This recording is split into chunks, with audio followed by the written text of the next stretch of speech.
गोपीचंद पडळकर यांनी जयंत पाटील यांच्यावर कठोर टीका केल्यानंतर आता धनगर समाज त्यांच्यावर रुष्ट झालाय आणि ही घटना प्रामुख्याने सांगलीमध्ये घडते। धनगर समाजाचं असं म्हणणं आहे की त्यांनी जे काही वक्तव्य केलं ते फक्त त्यांचं वैयक्तिक होतं। आता धनगर समाजाची यात काडी मात्र भूमिका नाही आणि ह्यामुळे प्रामुख्याने पुढे आलेत ते शिवाजी वाटेगावकर।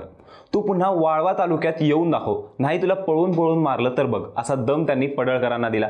पण मी आता शिवाजी वाटेगावकर यांचं नाव का घेतोय तर त्यांचा फार मोठा इतिहास आहे। शिवाजी वाटेगावकर हे धनगर समाजाचे मानबिंदू बापू बिरू वाटेगावकर यांचा मुलगा आहे। आता बापू बिरूंबद्दल सगळ्यांनाच माहिती आहे, पण ही नेमकं घटना काय आहे, त्यात बापू बिरूंचं नाव समोर का आलं, त्यांचा इतिहास आज आपण पुन्हा आठवून घेऊयात। नमस्कार, मी अनिल जोशी आणि आपण पाहतात कट टू कट। खरं तर ही घटना सुरू झाली ती गोपीचंद पडळकरांपासून। जयंत पाटलांवर सतत टीका करणाऱ्या गोपीचंद पडळकर यांनी अगदी जयंत पाटलांच्या वडिलांचं नाव म्हणजे राजाराम बापूंचं नाव घेऊन त्यांच्याशी त्यांची तुलना केली।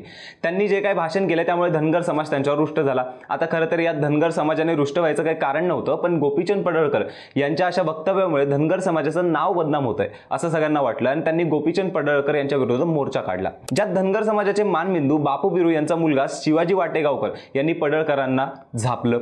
जयंत पाटलांविरुद्ध काही बोलतो, तुला का तो माणूस आलतू फालतू वाटला का? तू वाळवा तालुक्यात यायचा विचार कर, तुझे कपडे काढूनच तुला परत पाठवतो आणि जत तालुक्यात निवडून येऊनच दाखव। तुला समाजात काडी मात्र किंमत नाही, धनगर समाजाला तू मान खाली घालायला लावलीस, बापूंसारख्यावर बोलतोय, एवढा मोठा झालास का तू, असं म्हणत त्यांनी पडळकरांवर जोरदार हल्ला केलाय। पण पडळकरांना थेट दम देणारे शिवाजी वाटेगावकर कोण आहेत तर समाजासाठी लढणाऱ्या बापू बिरू वाटेगावकर यांचा मुलगा। बापू बिरू वाटेगावकर यांचा खूप मोठा इतिहास आहे। त्यांनी गुन्हेगारी क्षेत्रातून अन्यायाविरुद्ध मोठा लढा दिलाय। बापू बिरू यांचा जन्म 1922 मध्ये बोरगाव जिल्हा सांगली येथे झाला। त्यावेळी बोरगावमध्ये रंगा शिंदे नावाचा गुंड बाया बापड्यांना त्रास देत होता, कोणाच्याही आबरूवर हात घालायचा। या रंगा शिंदेची मातंग समाजातल्या एका बाईवरती वाईट नजर होती। बापू बिरूंना ही गोष्ट फार त्रास द्यायची। बापूंनी रंगाला संपवण्याचा निश्चय केला। त्या काळामध्ये गावकऱ्यांना त्रास देत असणाऱ्या रंगाला घेऊन ते शेतात बसले आणि संधी मिळताच त्यांनी सुरीने त्याचा खून केला। त्यानंतर पोलिसांपासून वाचण्यासाठी बापू बिरू हे उसाच्या फडात घुसले आणि पुढची 25 वर्ष त्यांनी उसाच्या फडालाच स्वतःचं घर बनवून घेतलं। अशा अनेक त्रास देणाऱ्या लोकांना त्यांनी संपवलंय। सासरचा त्रास, सावकाराचा जाच, भाऊबंदकीतली भांडणं आणि एखाद्या बाईवर अत्याचार झाला की बापू बिरू या अन्यायाविरुद्ध उभं राहायचे। अशातच सगळ्यांना सांगण्यासाठी एक महत्त्वाचा किस्सा म्हणजे बापू बिरू रात्रीच्या वेळी मंदिरात दर्शन घ्यायला जायचे। तिथे एक महाराज होते। रात्रीच्या वेळी का पुजाऱ्याला त्रास देताय असा महाराजांनी त्यांना प्रश्न विचारला। बापूंनी पोलिसांची भीती स्पष्ट केली। महाराजांनी लगेचच त्यांना ओळखलं। त्यांनी केलेल्या कामासाठी त्यांना शाबासकी दिली, पण त्यासाठी त्यांना एक उपदेशही दिला। मटण, दारू, बिडी, सिगरेट कुठलंही व्यसन करायचं नाही आणि बाईच्या नादाला लागायचं नाही। जे काही हवं आहे ते मागून खायचं, कुणाचाही एक पैसा मारायचा नाही। या उपदेशामुळे बापू बिरूंची तत्त्वे बदलली।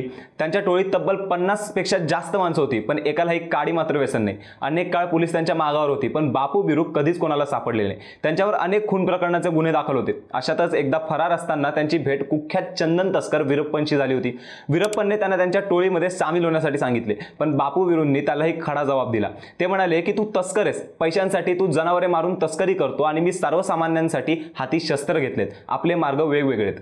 कृष्णा खोऱ्यातील अनेक गुन्हेगारांना त्यांची दहशत होती, पण एक दिवस त्यांनी या लढाईला पूर्णविराम दिला आणि पोलिसांकडे आत्मसमर्पण केलं। त्यानंतर त्यांना जन्मठेपाची शिक्षा झाली। शिक्षा भोगून ज्यावेळेस ते परत आले, त्यांनी गावागावात जाऊन प्रवचने, गोंधळ, अभंग करायला सुरुवात केली। त्यातून ते व्यसनाच्या आहारी गेलेल्या तरुण पिढीला उपदेश द्यायचे। बापू बिरूंना गावागावातली लोक महाराष्ट्राचा रॉबिन हुड म्हणून ओळखायची। अशा या ढाण्या वाघाचा मृत्यू इस्लामपूरमधल्या आधार हॉस्पिटलमध्ये वयाच्या 96व्या वर्षी 2018 मध्ये झाला। बापू बिरूंच्या जीवनावर आधारित बोरगावचा ढाण्या वाघ हा चित्रपट देखील आलाय। त्याच्यात मिलिंद गुणाजीने बापूंची भूमिका केली। याच बापू बिरूंचा मुलगा शिवाजी वाटेगावकर हा सध्या चर्चेत आलाय ते गोपीचंद पडळकर यांना झापल्यामुळे। गोपीचंद पडळकर यांनी केलेल्या वक्तव्यामुळे धनगर समाजाकडून त्यांना विरोध केला जातोय। मग ते शिवाजी वाटेगावकरांचं समाजकारण आहे की राजकारण, हा प्रश्न सगळ्यांनाच पडलाय। वाळवा तालुक्यातील शिवाजी वाटेगावकर हे जयंत पाटलांच्या पक्षात आहेत का, असे अनेक प्रश्न उभे राहतात। बाकी तुम्हाला ही माहिती कशी वाटली कमेंट करून नक्की कळवा आणि अशाच रोजच्या घडामोडींसाठी कट टू कटला सबस्क्राईब करा।